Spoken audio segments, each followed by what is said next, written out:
Prosecutor Nicola Gratteri has spent 3 decades battling Italy's most powerful mafia group. On Wednesday, Italy launched one of the biggest trials ever of the mob because of it.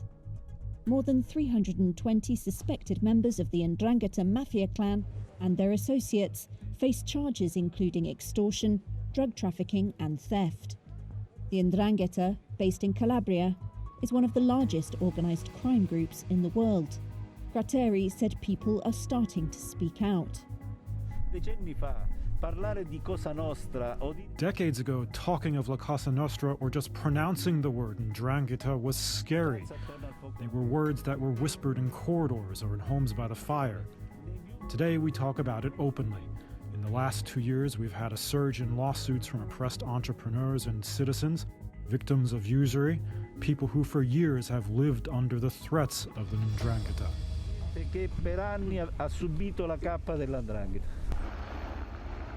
This police footage shows the arrest of more than 300 'Ndrangheta in a huge operation in 2019. Drugs were also seized. Wednesday's trial recalls the case against hundreds of Cosa Nostra mafiosi in 1986, which marked the group's sharp decline, to 'Ndrangheta's benefit. It's taking place in a converted call centre in Calabria, with defendants held in metal cages. Many of the accused are white-collar workers in law, accounting, business, local politics and the police. Gratteri, who never goes anywhere without an armed escort, says they willingly helped the 'Ndrangheta to build its crime empire. The trial is expected to take a year. The U.S. federal prison system has now executed the first woman on its death row in nearly 7 decades. Lisa Montgomery was convicted in a twisted murder case in 2007, kidnapping and strangling a pregnant mother, Bobby Jo Stinnett, and cutting the fetus from the victim's womb, although the child did survive. However, multiple legal challenges had been unsuccessfully brought against Montgomery's death sentence before it was cleared to proceed at a prison in Indiana by the Supreme Court. Her lawyers have said that Montgomery herself had suffered long-standing and debilitating mental health problems after a childhood in which she was repeatedly abused and raped by her own stepfather and his friends. We spoke with her lawyer, Kelly Henry, earlier this month. One of the things that can be considered is proportionality, and we know that Mrs. Montgomery is the only person who has committed this sort of crime to be facing execution, and that is because other prosecutors recognize that women who commit these crimes typically have a very serious history of mental illness and trauma, as Lisa does. Her lawyers had asked for life in prison instead and also petitioned President Trump for clemency. One called the execution a, quote, vicious, unlawful, and unnecessary exercise of authoritarian power. Federal executions had been on pause for 17 years, and only 3 men had been executed since 1963, until the practice resumed last year under President Trump, an outspoken supporter of capital punishment. Asked if she had any last words before her death, Montgomery reportedly said no. China recorded its biggest daily jump in COVID-19 cases in more than 5 months on Wednesday, despite 4 cities in lockdown and ramping up testing. But a province in northeast China also saw a rise in new cases according to official data. New infections have raised worries about a second wave in the country that has mostly contained the disease. 28 million people are under home quarantine. Hebei province that surrounds Beijing accounted for 90% of the cases and has put 3 cities, Shijiazhuang, Xingtai, and Langfeng, into lockdown. Beijing city authorities have also stepped up screening and prevention measures to prevent another cluster from developing there. Meanwhile, with next month's Lunar New Year approaching, China's State Planning Agency has said it expects travel during the holiday to be markedly lower than normal, and many provinces have asked migrant workers to refrain from traveling during the break. Easyjet cabin crews might be more used to handing out food in mid-air, But now hundreds of them are set to train up in giving out vaccines. The British Airlines said the National Health Service would train their workers up. It's under a fast-track scheme intended to speed up the country's vaccination efforts. The UK is currently into its third lockdown. The country has seen a surge in infections due to a new, highly transmissible variant of the virus, and authorities are rushing out vaccines. The government plans to inoculate around 15 million people by mid-February. To do this, it's opening up centres and recruiting volunteers to help meet its target. That's where cabin crews come in.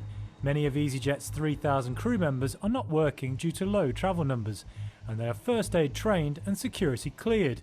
Easyjet said Wednesday it expected hundreds of crew to sign up as vaccinators. Few industries could do with the vaccine as much as air travel. Finances have been squeezed at carriers all over the world. In the last 10 months, Easyjet has been forced to fire staff and take on more debt. Leading by example, Indonesia's president received his country's first COVID-19 vaccine on Wednesday following the launch of a mass immunisation programme.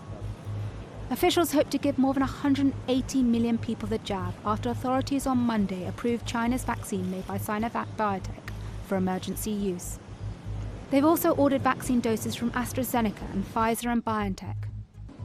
Indonesia's president, who many call Jokowi, was first up and received his at the presidential palace.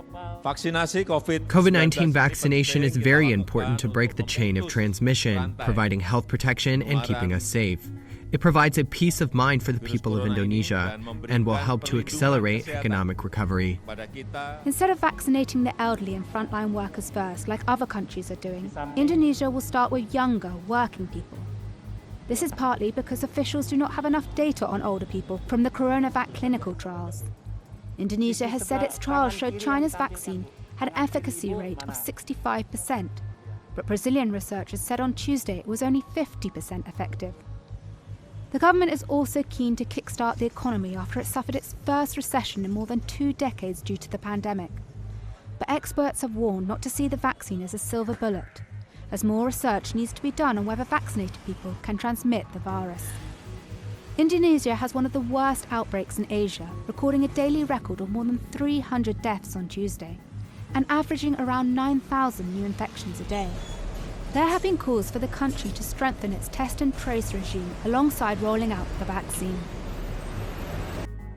Interpol has asked global police forces to detain the captain and owner of the ship that carried the chemicals responsible for August's catastrophic explosion in Beirut. That's according to Lebanese state media.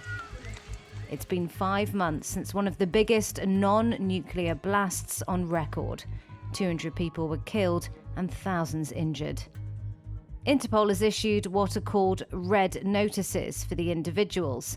A red notice is not an arrest warrant, but asks authorities to provisionally detain people pending a possible extradition or other legal action. Interpol regularly issues red notices at the request of member states. Big questions still remain about the ammonium nitrate that detonated after being stored at the port for years. State media reports Interpol also issued a notice for a Portuguese trader who examined the cargo at Beirut port in 2014. Lebanese officials have faced accusations of negligence, with some port and customs employees detained in connection to the blast. The captain of the ship, Boris Porykshev, told Reuters that he was shocked at the news and didn't understand what could be the basis for his possible arrest. Hollywood saw an unprecedented 80% slump in box office revenues in North America in 2020. That's almost a 40-year low, according to historical data from Box Office Mojo. Research firm Comscore's end-of-year report has also stated that North American box offices brought in just $2.2 billion in 2020, compared to $11.4 billion in 2019. With movie theatres closed across the world due to lockdown measures, studios were forced to delay release dates for scores of new films. Some firms, like AMC Entertainment, were brought to the brink of bankruptcy. Theatres are still yet to reopen in the biggest US markets of Los Angeles and New York City. There will will be nothing left to save. Some 274 movies, including blockbusters like No Time to Die, Top Gun Maverick and the 9th Fast and Furious action film, were forced to move their release dates to 2021. That left Sony Pictures' cop caper Bad Boys for Life, released in January last year, as the top-earning movie in North America for 2020, with $206 million. It'll open the right doors. Thriller Tenet from Warner Brothers, which hoped to tempt moviegoers back to theatres in the summer, took just $58 million in the US and Canada. Use it carefully. One media analyst for Comscore said that the 2020 revenue, much of it from drive-in venues, was actually grounds for hope. Some industry observers feared the figure would be even smaller.